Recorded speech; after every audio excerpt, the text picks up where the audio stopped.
Hey, Taylor Elwood here, and today I want to talk about an experience that I had with role and identity. Recently on Pagan Square, I wrote an article about role and identity and how to tell the difference between the two in your magical work. And I use the example of the show The Crown, um, which I thought was very helpful for illustrating it because, I mean, in that show, you really do get to see these people as they struggle with their roles versus their identity. But I thought I would share a personal story today. What I'm going to do here actually is post the article um, in the live video. And for those of you who are watching this later on YouTube, it'll be posted in the link. So here's the article that I'm talking about that I wrote. Anyway, this year, I would say really over the past 2 years, so like really 2016, 2017, I got super hyper focused on trying to turn my businesses into online businesses. And in the course of that, one of the mistakes that I made, I think from both a business and magical perspective, is that I got really sucked up into the role of being a business owner. And that ended up taking over my life and identity in a way where, I really couldn't effectively step out of it. It was kind of like an invocation gone wrong, right? Where you invoke a spirit, but then the spirit doesn't go away and you don't do the right stuff to get rid of the spirit. You don't do the banishings, et cetera, et cetera. Well, that's basically what ended up happening to me. It ended up ultimately culminating in like in October and November of this year, where, finally things just kind of blew up enough that I was able to ultimately step out of it.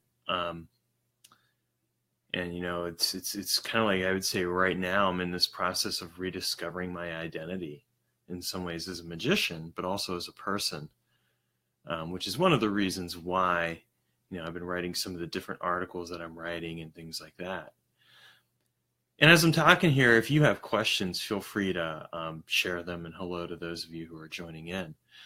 So for me, I would say that, when I look back on how this role took over my life from a magical perspective, it was one of those cases where I became fixated on the result to the point that it became an obsession. And I know we're told not to obsess over our results, yet that's what happened. I ended up obsessing over the result. I wanted certain outcomes to occur, and those outcomes became so important that they influenced the role that I was in. And in turn, that role took on its own life, but that role was really focused and fixated on creating these outcomes.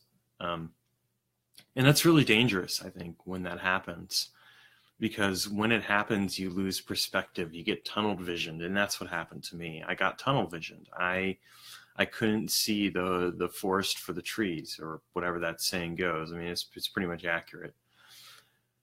And, I would say even like right now, I'm still in this process of recovery, as it were, from that experience. It's kind of funny because I realized in the last few weeks, since I went back to work for someone else, I have actually had more time reading and writing than I've ever had before. I've read more books in the last few weeks, and I've actually done more writing in the last few weeks than I have in a long time. And I'm really happy about that. But it's an interesting and fascinating experience where this role takes on a life of its own.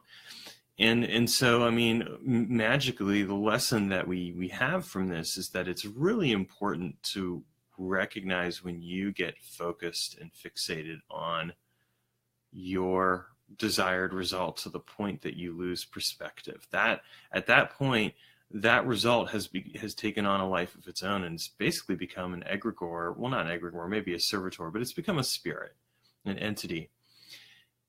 And it's going to do whatever it needs to do to continue to stay alive. And in this case, it's going to stay alive by encouraging you to stay in that role and encouraging you to stay in that place where you're obsessed and fixated on that result.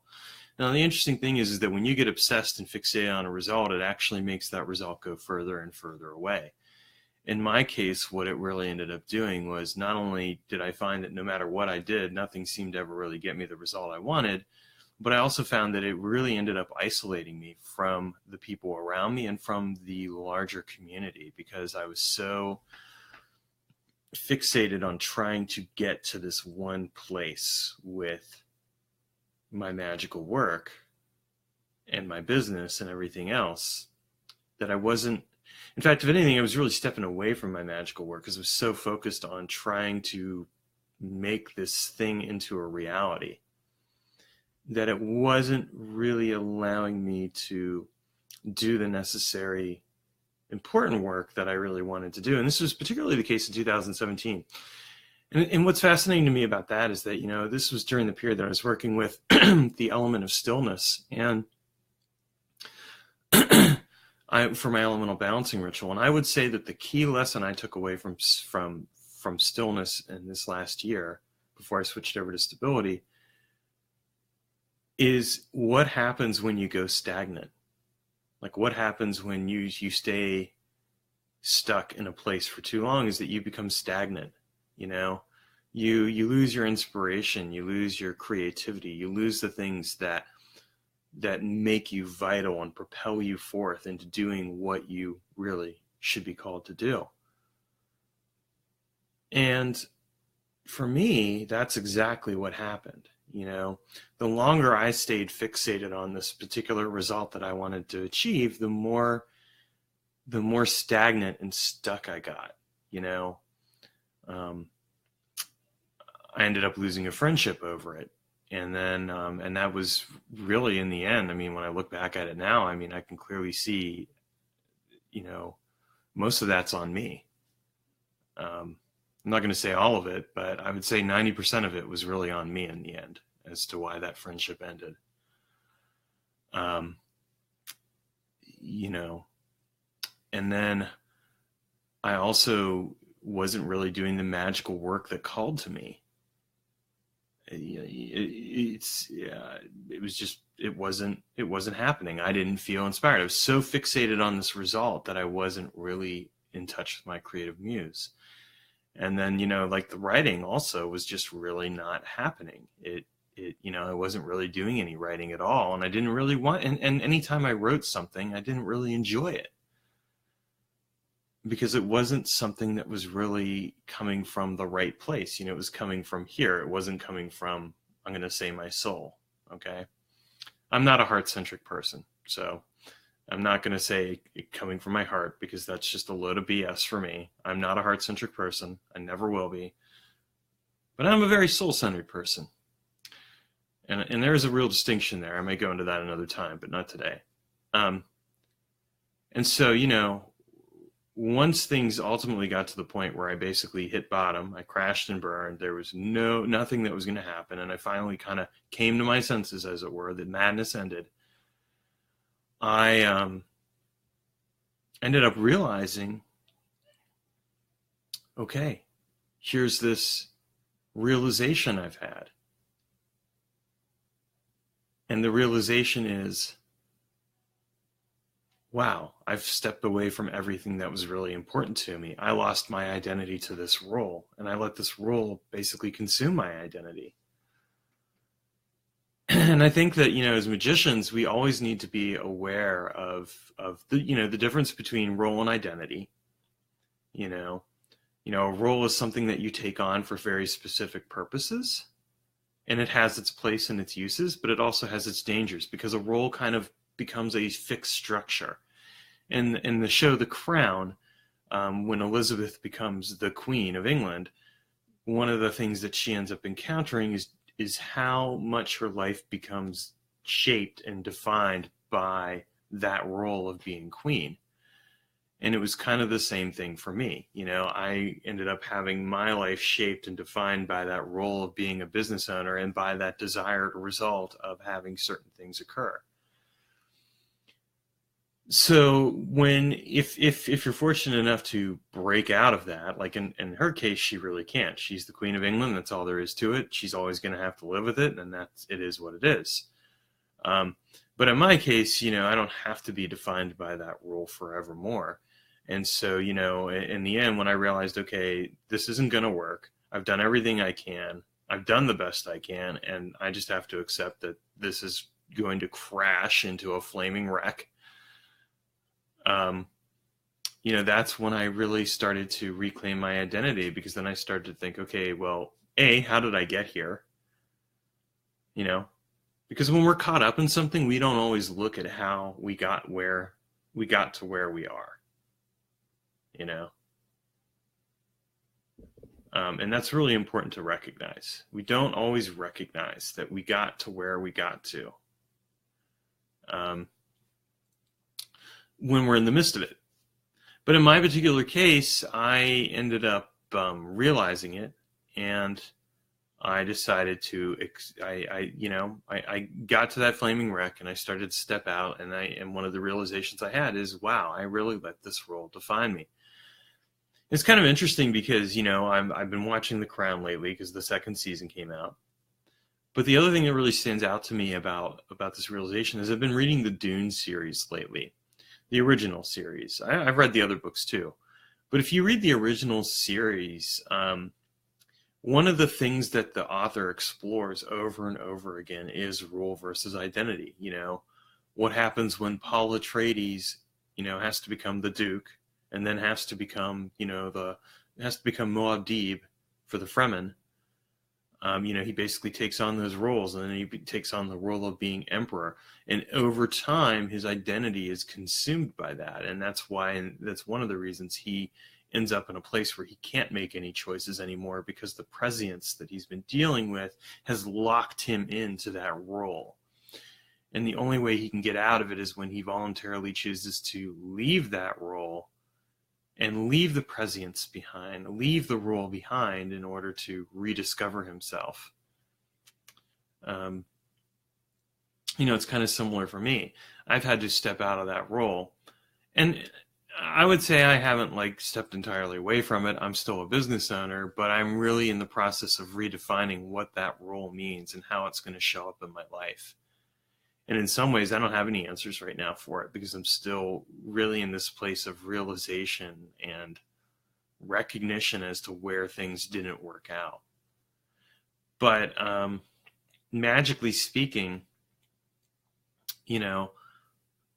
we always have to be careful about what we agree to or what we step into and take on. And that's basically the realization that I had with this work that I was doing, is that, I'd taken on something that in the end didn't really allow me to be me. And so, it's been a very illustrative lesson for me, in terms of what I've lost this year, in terms of the realizations that I've had. And I would say that, one of the biggest things that I come away with is that I need to love what I'm doing, and I need to focus on what I'm doing for the sake of doing it, because it speaks to me to be done, as opposed to just focusing on, well, this is going to help me reach this outcome, this result. And that's what I did. I got focused on trying to reach a result and an outcome. And I let that define what I did. And that took over my life. And that's a hard realization right there. I mean, to face that and be present with it, it really is hard. But there it is. And so I'm sharing this experience with you because, as magicians, that we all have, we do have different roles that we take on in our lives. I mean, a few of you watching this, or maybe some of you watching this are business owners, so you know that role. But if you're not a business owner, you still take on roles, whether it's the role of a parent, the role of a partner in a relationship, or the role of at your job or whatever else, the key is recognizing when that role gets to the point where it overshadows your identity and takes over, and you lose that sense of self that leads you to your true north. And I would say in my case, that's exactly what happened. I lost that sense of self that would lead me to my true north. And, there it is. I mean, I guess that was the lesson. That was one of the lessons I really needed to learn this year. And I think it was a lesson that was writ into the elemental balancing work with stillness, like the importance of not staying so still that you get stuck in something. That would be one of the lessons that I learned.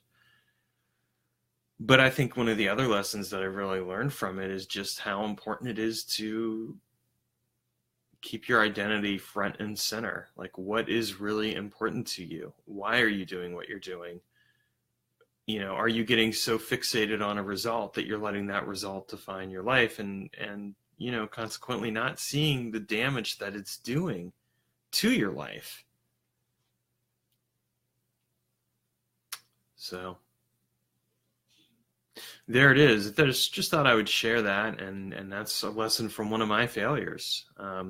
In magic and in life. And the reason I'm sharing that failure is because, as I've said before, and I'll probably say again, I think when we only share our successes, we don't always recognize the importance of showing where we've fucked up, where things went wrong. And as a magician and a business owner and all those other roles that I have, I'm a firm believer that in order to stay true north, with your identity, you have to be able to own your failures. And in my case, part of that owning is really just kind of sharing, with all of you what happened and why things went the way they did. And so I thought I would do that. Thanks for watching, and if you see this on YouTube, feel free to comment or what have you. But again, thanks for watching, and take care. Have a great day.